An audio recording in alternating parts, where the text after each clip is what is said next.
વડોદરા શહેરમાં ભારે વરસાદને પગલે અનેક નીચાણવાળા વિસ્તારોમાં પાણી ભરાઈ રહ્યા છે। ત્યારે આ પરિસ્થિતિ વચ્ચે સામાજિક કાર્યકર અને કોંગ્રેસના નેતા સ્વેજલ વ્યાસ લોકોની વહારે આવ્યા છે અને તેમને લોકોને સાવચેત રહેવા માટે અપીલ કરી છે। સાથે જણાવ્યું છે કે વોર્ડ નંબર 8 કરચિયા વિસ્તાર અને વડોદરા શહેરના અનેક નીચાણવાળા વિસ્તારોમાં કોઈ પણ નાગરિકને મદદની જરૂર હોય તો અમારો સંપર્ક કરવા વિનંતી।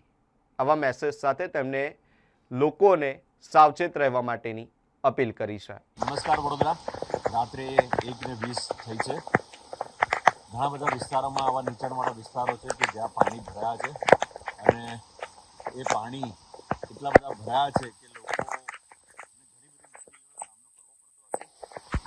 પડતો હશે। આજે કોઈ જગ્યા હોય કે જ્યાં જમવાની વ્યવસ્થા બાકી હોય કે કોઈ નીચાણવાળા એવા વિસ્તાર હોય ક્યાં વિકલાંગ હોય ક્યાં વડીલો હોય ઘરડા લોકો હોય જેમને પહેલાં ઘરમાં એમના પહેલા માળ પર જ્યારે પાણી ભરાયું હોય તો એમને બીજે રહેવાની પણ ઉપર લઈ જવાની પણ અડોશી પડોશી જરા મદદ કરજો। વોર્ડ નંબર 8ના ખાસ કરીને કરોડિયા છે, અમારા બાલ સોસાયટી છે, જગદંબા છે, એની બાજુમાં હમણાં ક્ષત્રિય છે, એ વિસ્તાર છે, પાટણની પેલી બાજુ છે, ઉંડેરા 2 છે, નહેરુ પાર્ક છે। આ બધી સોસાયટી ઘણી બધી છે કે જ્યાં થોડા વરસાદમાં પણ હાલત બદથી બદતર હોય છે। આ મારા ઘર પાસે પણ અત્યારે જ હાલત છે, તમે જુઓ। કોઈને પણ કંઈ પણ મદદ હોય તો કહેજો।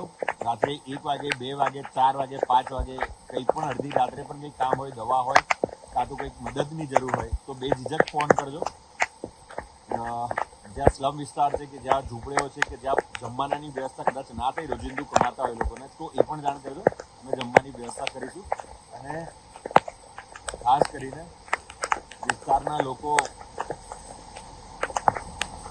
ધ્યાન રાખજો, આ પાણી વધારે છે, કદાચ વરસાદ વધુ થાય અને વધારે કંઈ તકલીફ થાય તો બહુ જ્યાં પાણી ભરાય ત્યાં જતા ના, એનું ધ્યાન રાખજો।